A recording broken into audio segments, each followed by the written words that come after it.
what I'm going to talk about today is lots of things around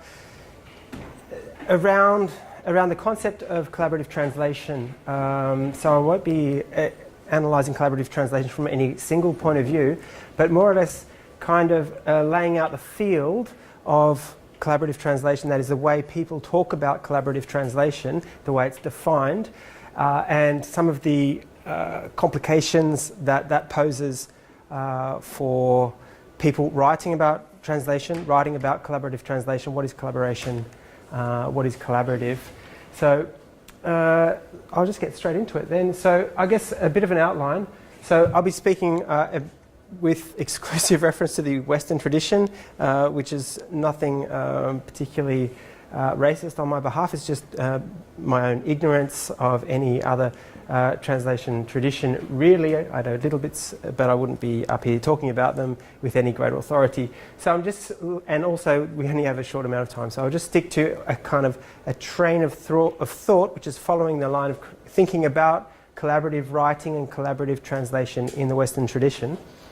I'll be focusing a little bit on, I'll be focusing a lot on the English tradition because the debates around authorship in English literature I think are very pertinent for thinking about collaboration in other forms of writing. So I'll be looking at authorship studies and bringing that across into translatorship studies, translation studies. Looking into the history of collaborative translation, the notion of collaboration in authorship studies I just mentioned, social text in textual scholarship, which I'll explain a bit later, collaboration and sociology of translation, the rhetoric and semantics of collaboration, ontologies of collaborative translation, poetics of collaboration, and alternatives, thank God, to a sociological approach. Okay, so as you can see quickly, but if you want to pin me down on any of this in the questions, please do. But there's a lot to cover, so I'll be moving relatively quickly, hopefully not too superficially, but pulling a kind of thread together about what is writing and collaborative authorship. So I thought I'd just start with the obvious place to start, which is the Routledge Encyclopedia of Translation Studies. The most recent edition is the second edition from 2009. And the book for collaborative translation, instances of collaboration and collaborative translation. And for me, someone who's been working on this for a number of years, I co-directed a project on collaborative translation in Paris. Been working on it for 3 years. I was quite surprised to find the paucity, the limited number of references there are to collaborative translation in the most authoritative reference in the field. So what is it in the Routledge Encyclopedia? So it's like 680 pages of large format, small print. So there's a lot of text. You have interestingly, the most references are with reference to a very marginal, I guess, aspect of translation research, which is collaborative translation protocols, which is something that is... does anyone know what that is? Anthony knows, but they are protocols for doing process research. So that's empirical research where you're actually studying live translators. So those protocols have been developed, hypothesized by a number of people anyway who are observing numerous people working together. So it's a fairly limited application and really only applicable to research. It's about how to study translators working. The other reference is with respect to theatre translation. You have the exchanges between translator and playwright, and you have a one-sentence reference to this. And interestingly, we have the word exchanges between. Exchanges. What does that mean? What is actually happening in those exchanges? Is there? Are they translating together? Are we talking about? I'm a translator. I'm asking the author or a director or actors for input into an evolving text, and we don't really know what's happening in this definition. And then in the entry for literary translation, we have one paragraph that basically sets out a couple of instances where many writers work collaboratively with translators. So collaborative translation in authorship, in literary studies, in basically the image that you get from the Routledge Encyclopedia is that it is writers with translators working with writers. Okay, so that's a particular configuration of collaboration, authorship and translatorship meeting. Okay, but obviously there are many other kinds of collaboration that can happen that involve translators that is not necessarily with the author, and I'll be talking about that. One thing that must be said is that there is one explanation for the limited number of references is that collaborative translation goes by many other names. In essence, it's a kind of umbrella term for numerous practices that in the contemporary translation rhetoric go by the name of crowdsourcing, fan subbing, cat tools, collaborative online translation. I imagine the younger generation, you guys are probably familiar with these sorts of terms, and you're probably learning cat tools. You guys know what cat tools are? Computer-assisted translation tools. Yep. So specific software that are digital environments within which you translate, and within those environments you have tools, information feeding, dictionary definitions, translation memories that are helping you translate, in theory, better and faster. Okay, so that's perhaps one reason why there's limited kind of definition of or discussion of collaborative translation, because it doesn't really mean one thing to any one person. Okay, so we have it generally today. If you talk about collaborative translation, people generally think about translation technologies and the realm of the internet. And I pulled out Anthony's definition in the Translation Research Terms, a tentative glossary for moments of perplexity and dispute. So Anthony's definition of collaborative translation is synonym for crowdsourcing, community translation, part of CT3, don't really need to go into that, used for group translating where the work is largely voluntary, that is unpaid in financial terms. And your recommendation is not to use collaborative translation, but rather use volunteer translation. Okay, so let's just do away with this term. It's not actually precise enough. That's defining collaborative translation within a semantic field, the semantic field of technology. What I'll be doing today is showing there's a kind of history of other practices of collaborative translation that don't come under this kind of definition of collaborative translation. Okay. So translation, a solitary affair. That's generally, this is Caravaggio, 1605 to 1606. Saint Jerome, under the fear of death, translating the divine word.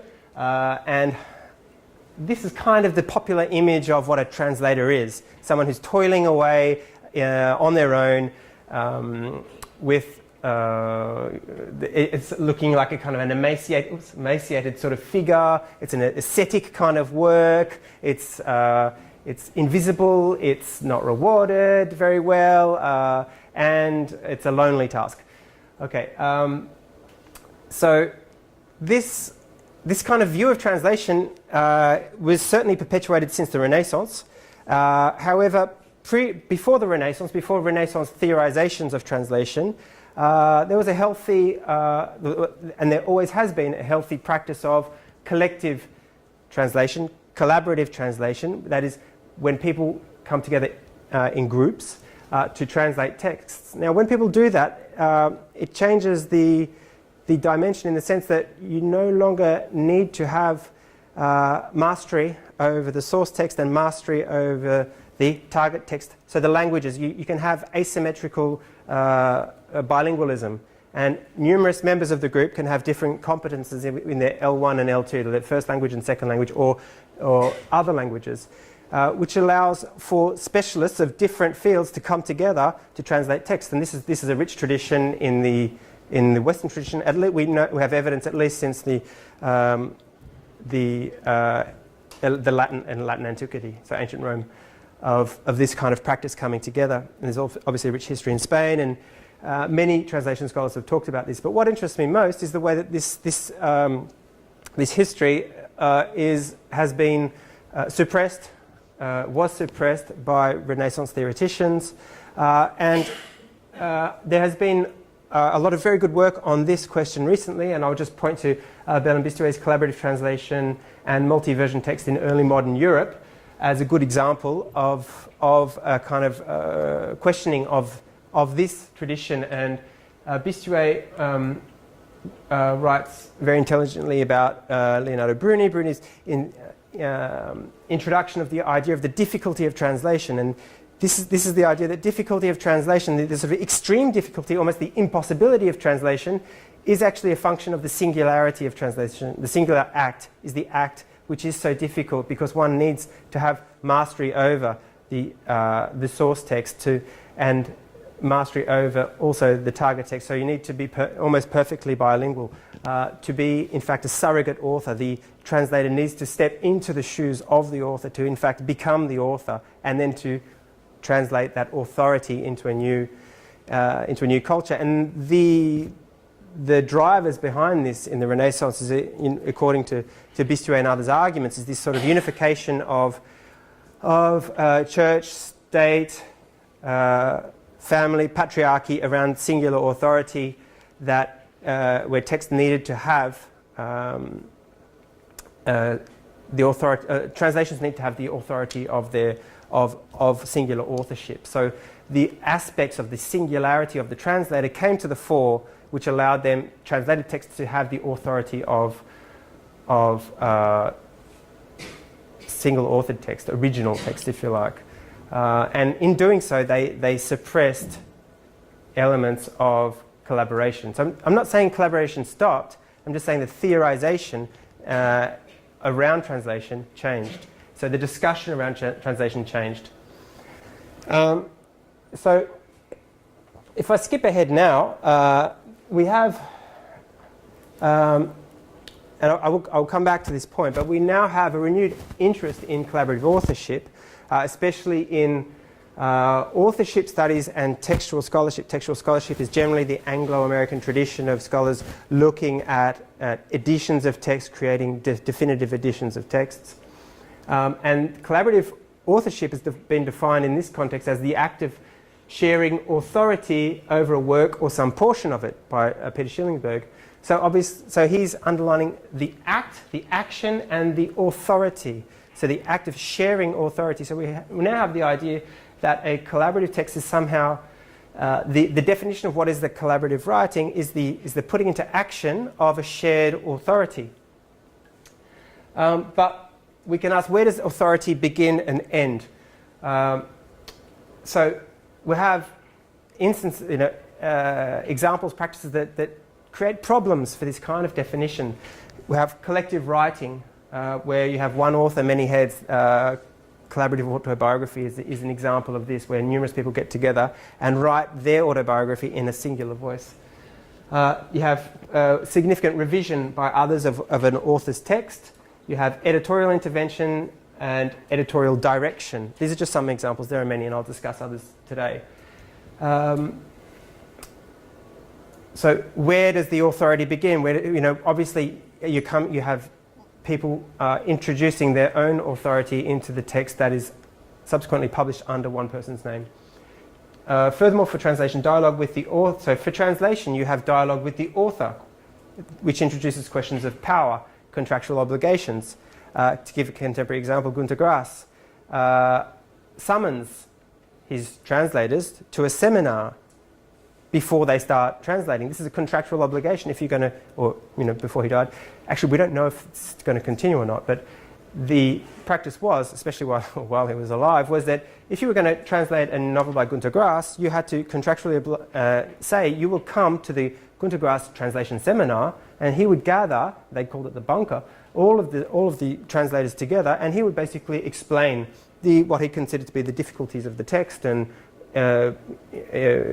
instances where the translator might go wrong or get something or go off track, and it's a kind of model of authorial control over the translation process.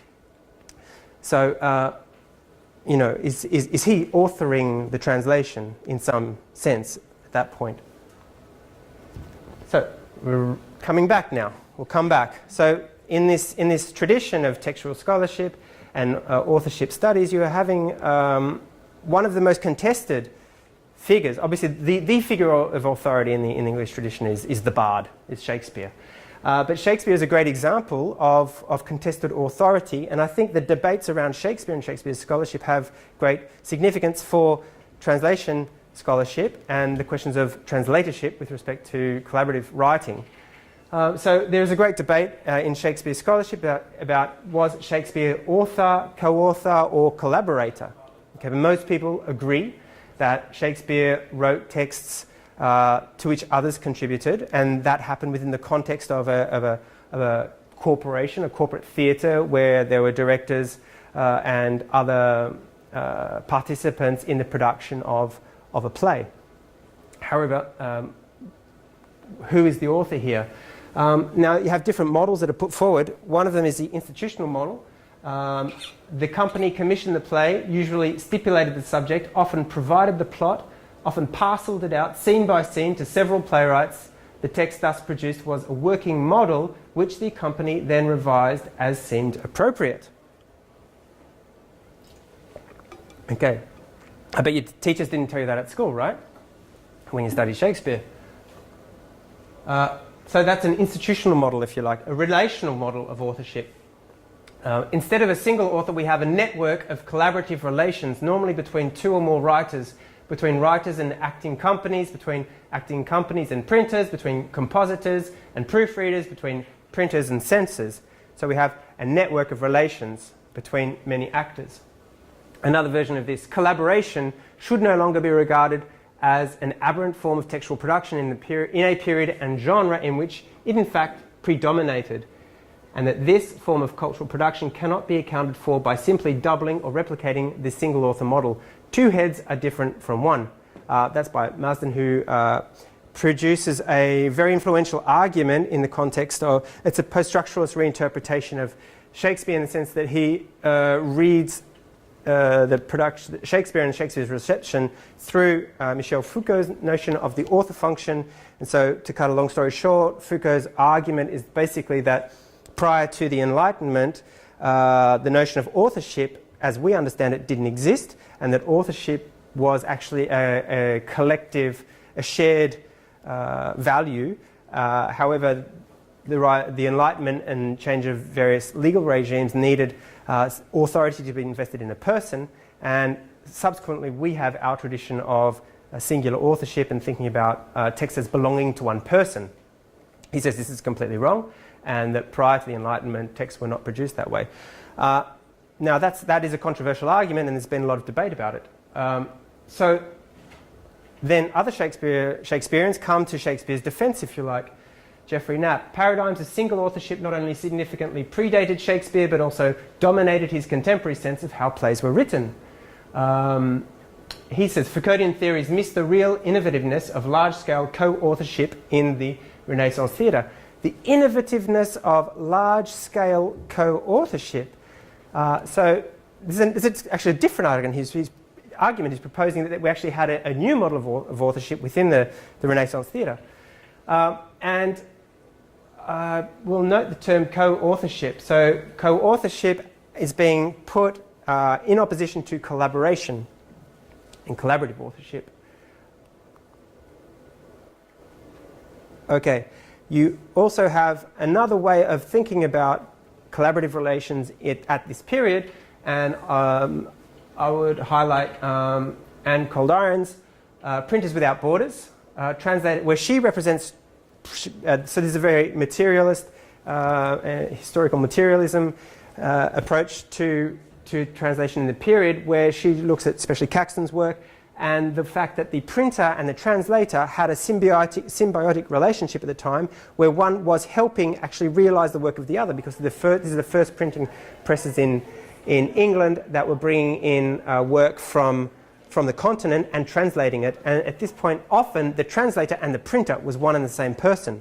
Now, what's interesting is that Coldiron does not, she actually offers a functional definition of translation at this point, saying, but translator and printer exercise separate functions, even if they may inhabit the same body, since many early English printers, beginning with Caxton, were themselves also translators. So in one person, that person is able to have different functions in their textual production, which has implications if one thinks about the difference between co-authorship, collaboration, and I will move on with that kind of problem. So from this revision of Shakespeare, you also have a revision of romantic genius, the notion of singular authorship as the expression of literary genius. So obviously, for those who've done English literature, the paradigmatic example, paradigmatic expression of solitary genius is Wordsworth's. I mean, there are many, but this will do. Wordsworth's preface to the second edition of the Lyrical Ballads. Poetry is the spontaneous overflow of powerful feelings. Emotion recollected in tranquility. Okay, this is I'm the lonely poet, and I'm inspired, and I write inspired poetry. This is romantic genius. However, Coleridge wrote to Robert Southey on 29th of July 1802 that Wordsworth's preface is half a child of my own brain. It arose out of the conversations so frequent that with few exceptions we could scarcely, either of us perhaps, positively say which first started any particular thought. Okay, so is Wordsworth's preface therefore his own act of singular authority? And this is a kind of critique which is brought through the whole Romantic tradition by Jack Stillinger. Multiple authorship and the myth of solitary genius. Now, what's fantastic about Stillinger is that he was actually one of the people who reinforced the idea of solitary genius. He devoted his career to canonizing the genius of Keats and John Stuart Mill and various romantics. And at the end of his career, he kind of spilled the beans and said, no, actually, what I haven't been telling you this whole time is all the collaboration that was going on in the authorship at the time. So then he exposes all of the contributors to Keats's poems, Harriet Mill's substantial revisions of John Stuart Mill's autobiography, Wordsworth's reliance on the work of his sister Dorothy, and lists many, many examples, basically debunking the myth of romantic genius. He says, in the Romantic period, a literary work may in fact be the collaborative product of the nominal author and friend, a spouse, a ghost, an agent, an editor, a translator, a publisher, a censor, a transcriber, a printer, or, what is more often the case, several of these acting together or in succession. That book was published in 1991, at the same time as Jerome Megann's The Textual Condition. So in this year, 1991, there were two powerful critiques of singular authorship. And Megann introduced the idea of social text. Literary texts are collaborative events, and we'll see the effect of this theory of events through the sociology of translation later. Textual production is not an autonomous and self-reflexive activity, but a social and institutional event. So text becomes collaboration and or a social and institutional event. Okay? So the very definition of what a text is actually something that is collaboration. And that collaboration is social and institutional. That is, authorship is a social act. It's within institutional confines. So if I return now to the question of what is authority, Megann, textual authority resides in the actual structures of agreements between the cooperating authorities of writer and the publishing institution. Now, the sociology of literature has moved on since Megann's pioneering insights and work. Especially influential has been the work of Pierre Bourdieu, who introduced the idea of the literary field. Apologies if people have done sociology. This is going over some terrain, but I thought I would just make this as kind of broad as possible for everyone. So, for Bourdieu, the field is a network of power relations in which internally situated agents struggle to maintain or change through recourse to their different reserves of capital. So this is an idea of people struggling to to influence their field. And how do they influence their field? Through their economic capital, which is their money, their financial resources, their cultural capital, their education, their professional standing, their social capital, their networks of contacts, the hierarchies which they can rely on to get things done, their symbolic capital, that is their personal prestige, their reputation, their honour, their fame. And very central to Bourdieu's sociology is the idea of habitus, which is defined as interacting with each other. Individuals enact. So if individuals enact, this is a theory of actions and acts, they enact their embodied habitus. So habitus is something that possesses you, if you like. What possesses you? Well, it's a system of systems, plural, of durable, transposable dispositions, structured structures, predisposed to function as structuring structures. Now, it sounds a little bit convoluted, but basically the idea is that a person's dispositions emerge from an evolving dialogue with their self, the family, society, psychology, class, gender, and ideology. So I guess it's a departure from a Marxist analysis where simple base and superstructure are informing one's power and ability to influence. So habitus then becomes the active presence of the whole past, of which it is the product, incorporated as dispositions. It is embodied history, internalized as a second nature, and so forgotten as history. So it's our kind of way of being, our dispositions, the way we act, the way we hold ourselves. These are functions of all of those different kinds of capital we have. Not just how much money you have, but the kind of way you can use words, or the way you can influence people, or you draw on your contacts. So it's basically what we call a non-essentialist definition of self and the self's relationship to the network and what is around, which feeds into what we call relational thinking. Relational thinking is in terms of seeing agents with respect to the other agents and actors around them, institutions. This kind of thinking underlies Nicholas Luhmann's social systems theory, Bruno Latour's actor network theory, and has become now the focus of the field of sociology called relational sociology. And if you're interested, you could look at Paul and Depelteu's recent work. What are the implications of this kind of thinking for translation?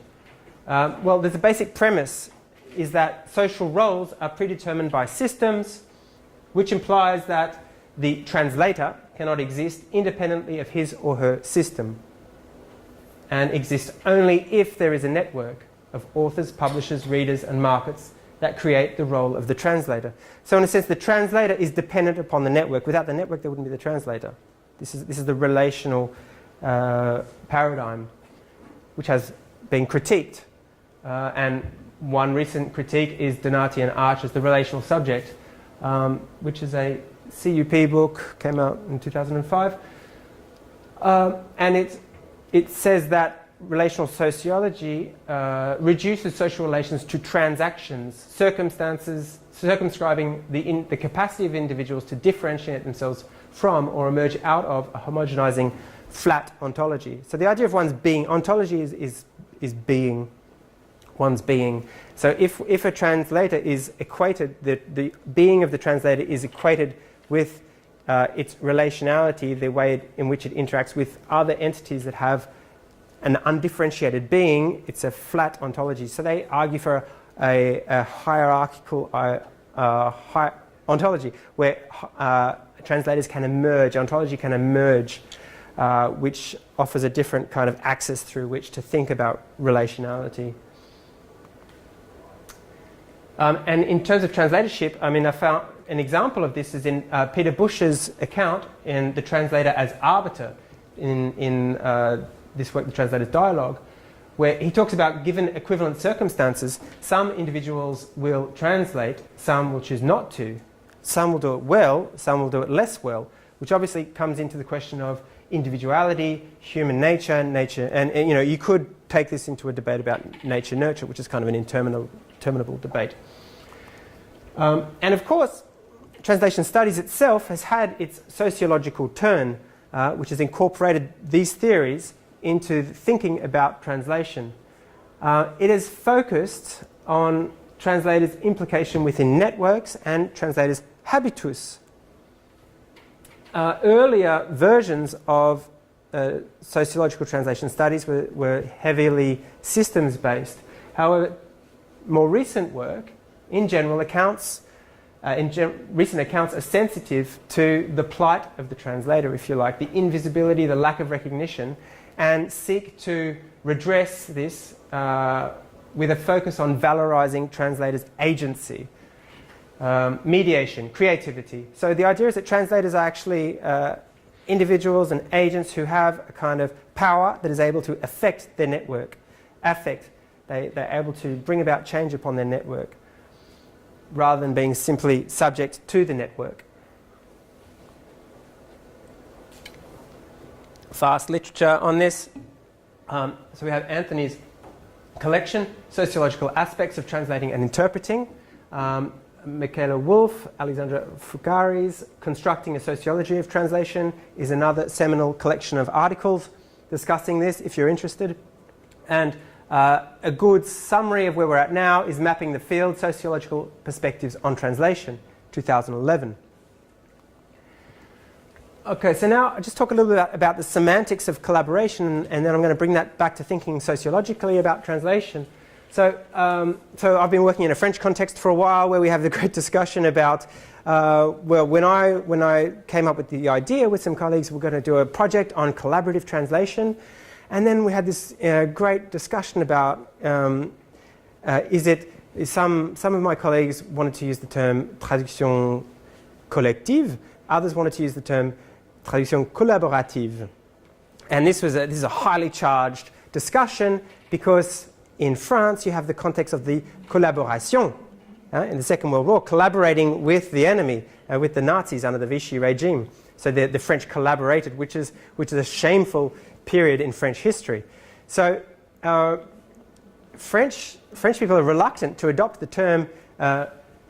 So the translation, traduction, collaborative, collaborative. So traditionally, they have used collective, which, if you were to say collective translation in English, might sound like sort of Soviet translation, where we're off into factories and everyone's collectively farming translated text or something like that.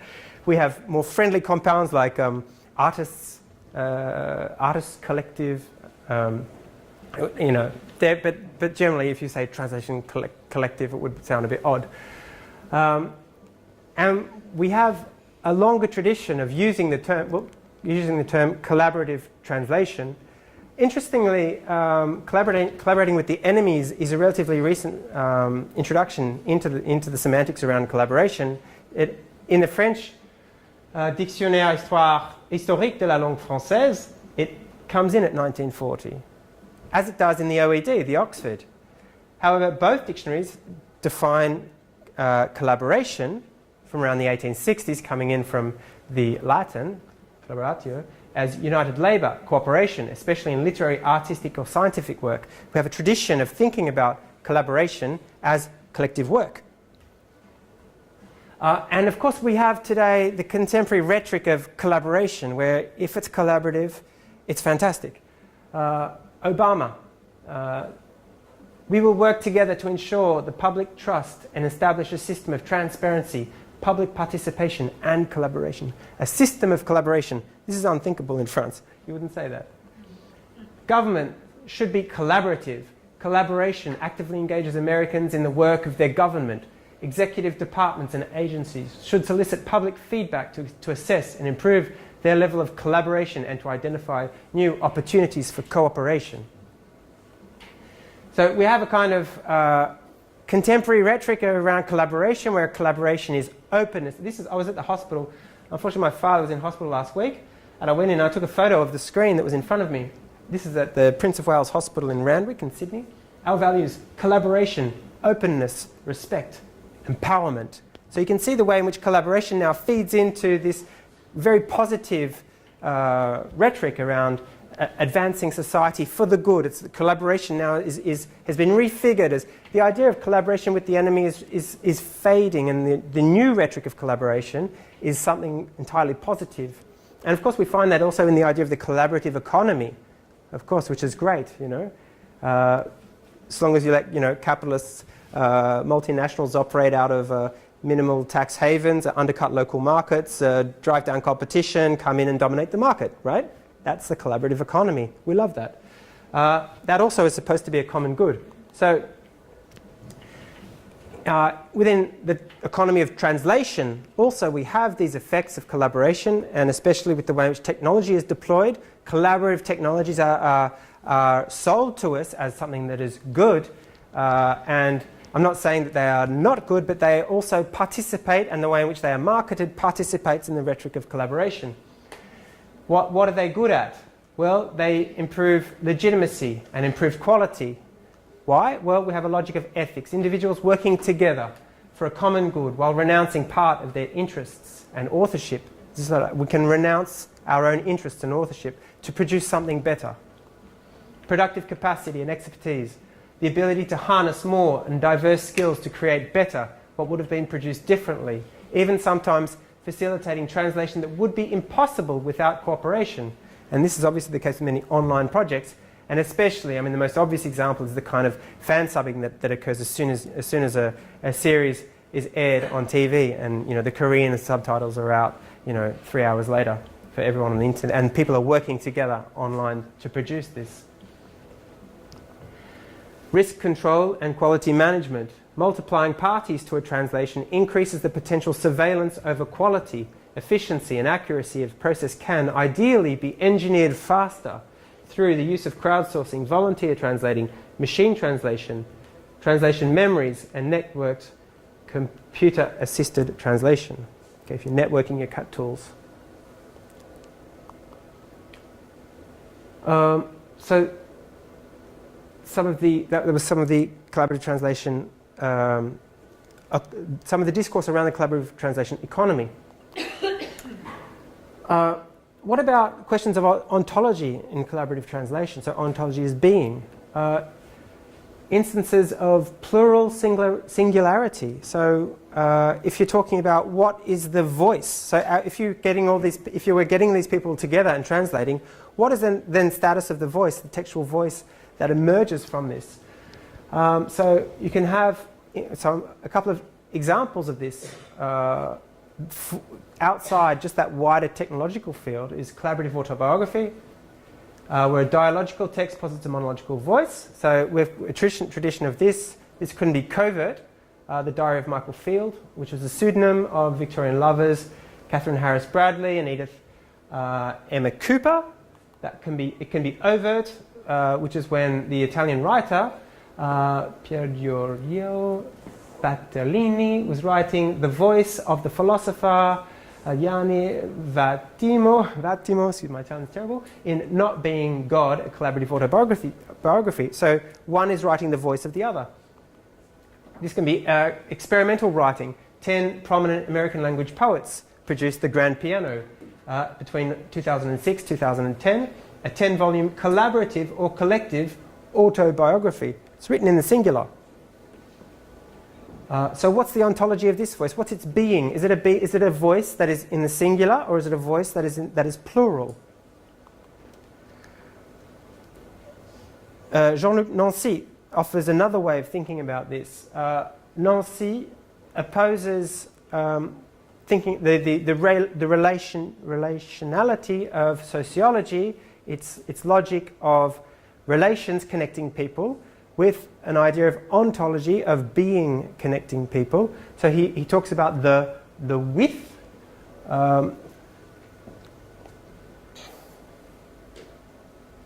No, it's on the next page, the quote. If being is being with, then it is in its being with the with that constitutes being. The with is not simply an addition.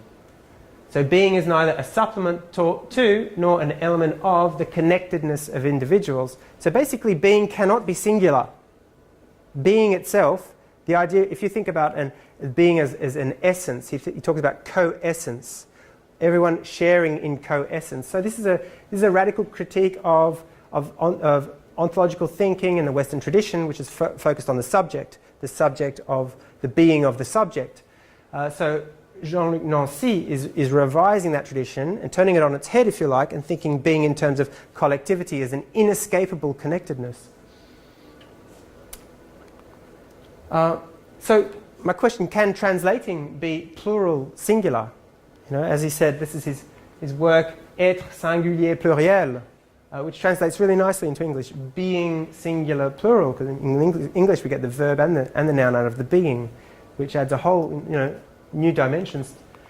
Can we say translating plural singular? One might, is it true that when we translate, we do so in the plural? Are you ever alone when you translate? When you're sitting there translating a text, are you ever really just having a dialogue with yourself? Are you connected only with yourself? We converse virtually or actually with, always, I find, with a hypothetical author and a hypothetical reader, an audience, another culture. When we make translation decisions, those are based on cultural worlds that possess us. Anthony's written really well about the translator being an interculture, a subject that exists at the overlap of two cultures, where two cultures possess and fuse in the subject that is the translator. You could say that we are vectors of actions, discourses, influences, which pervade us and which themselves intersect at ambivalent and moving junctures within many discourses of the self. So, thinking about the being of the translator. Now, in this humble collection we tried to move away from naive definitions of translation, of collaborative translation, of not thinking about collaboration in terms of the contemporary rhetoric of collaboration as entirely positive and entirely desirable, but actually what happens when people get together, what are the politics.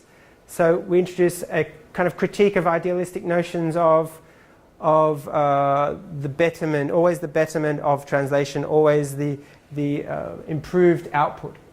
And many articles look at situations of collaborative translation and dissect the interactions between participants in the translation process, and the voice that emerges from translated text is obviously a political voice that comes out through these analyses, that shows that it's very difficult, even if we experience a connectedness and a relational interaction, an ontology of shared being, even in instances where people say, oh, we worked together and we all felt emerge a singular voice.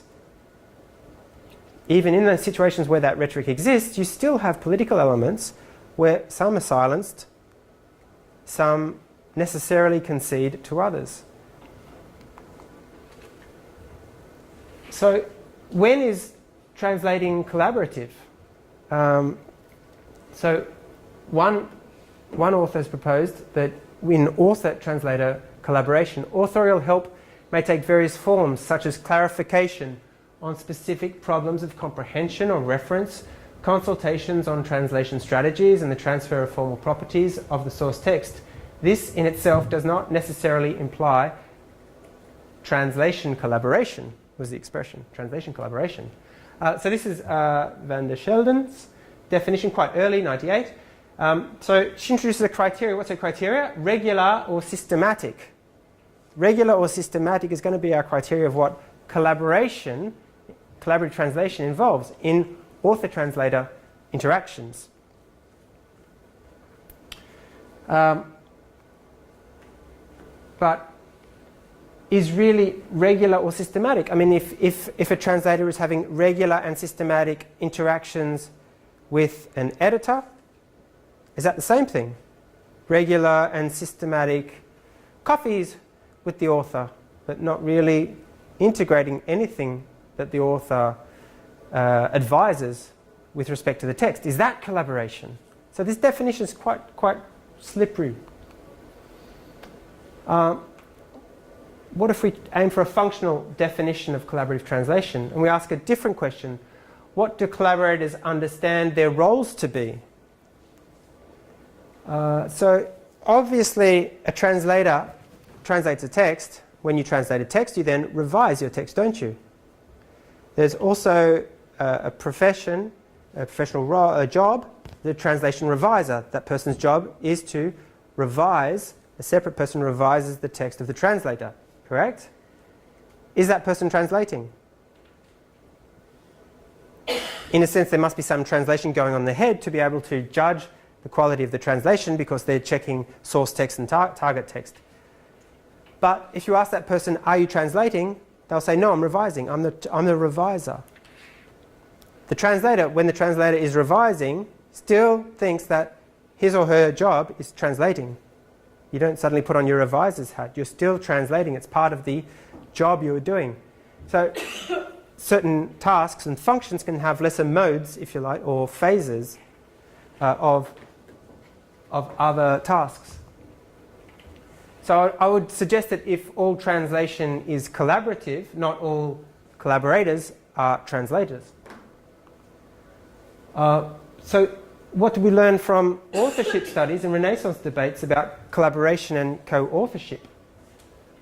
They draw a distinction between collaboration and co-authorship. And maybe a proposition could be, so we have a term that already exists, co-translation.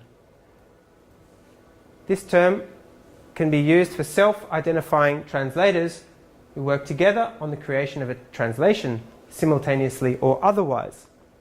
Collaborative translation, an umbrella term to describe the event of translation and its networks. Okay, event.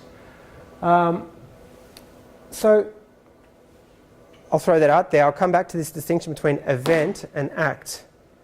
If we try and move away from the sociological paradigm, some recent alternatives have been developed in translation studies. Genetic translation studies has emerged from the French tradition of critique génétique, that is the study of the genesis of the text, looking at documentary evidence of the evolution of the text and hypothesizing creative strategies, what actually happened in the creation of the text. As you do that, you need to take into account the other influences that become material on the page. You often have other corrections from other hands. You have letters from editors.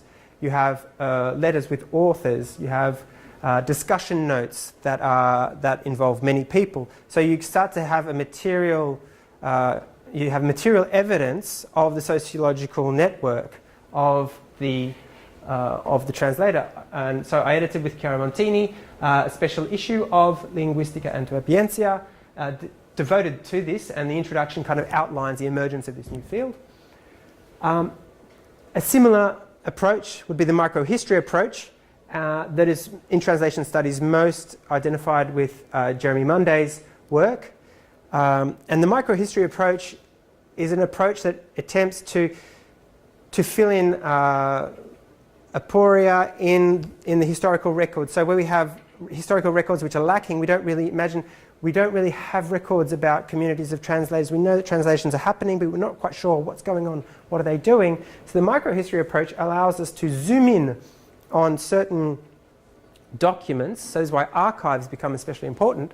And they then allow us to extrapolate out from that zoomed in perspective, social relations, different factors that are affecting the work of the translator. So it's kind of a contingent position.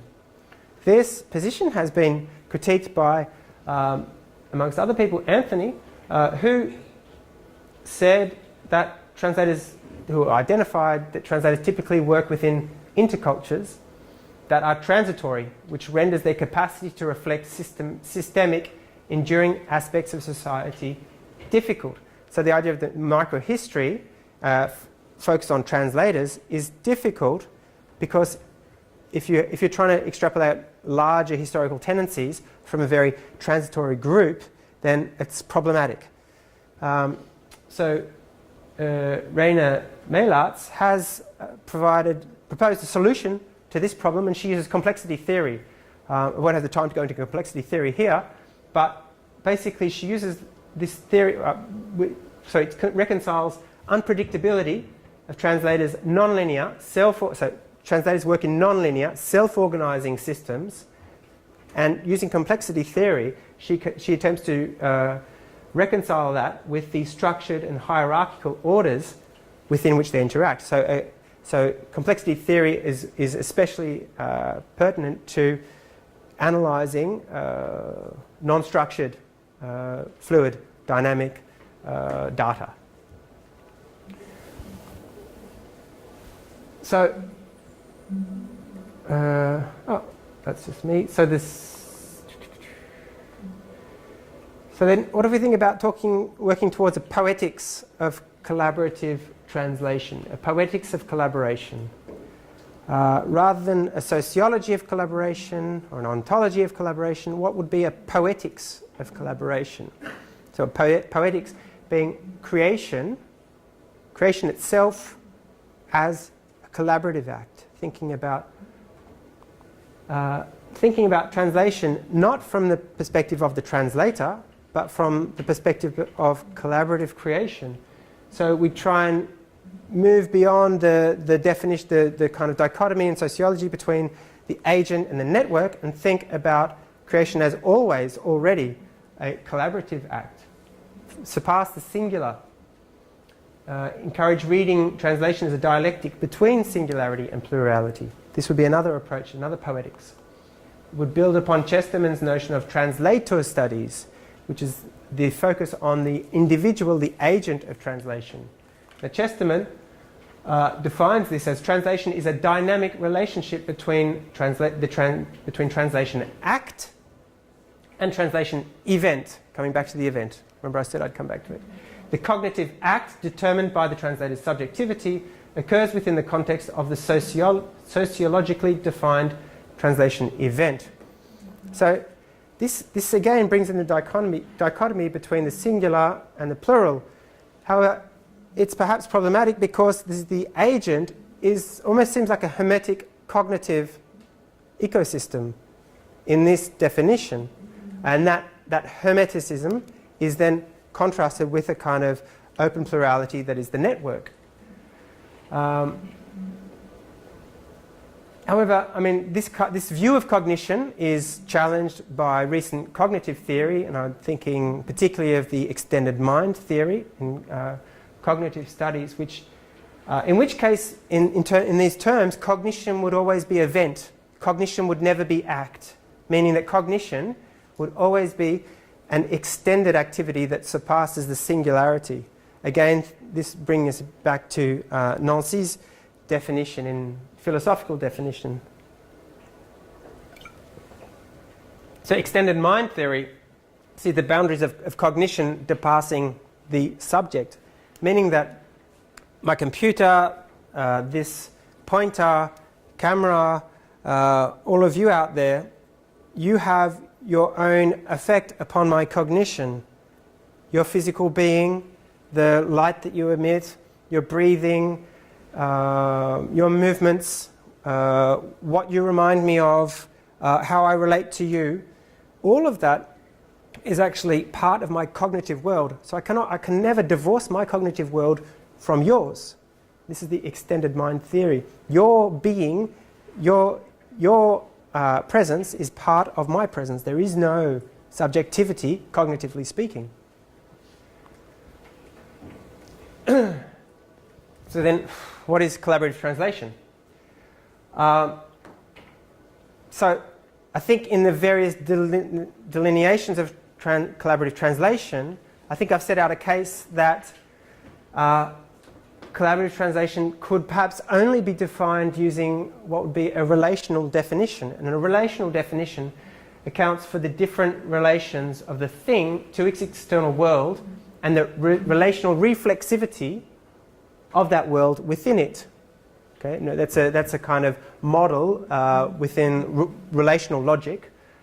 And the relational definition is by definition non-essential, open and dynamic. This is the nature of collaborative translation. Trying to define collaborative translation is different, I would suggest, from other kinds of definitions. So if the relational... you got a sneak preview on that.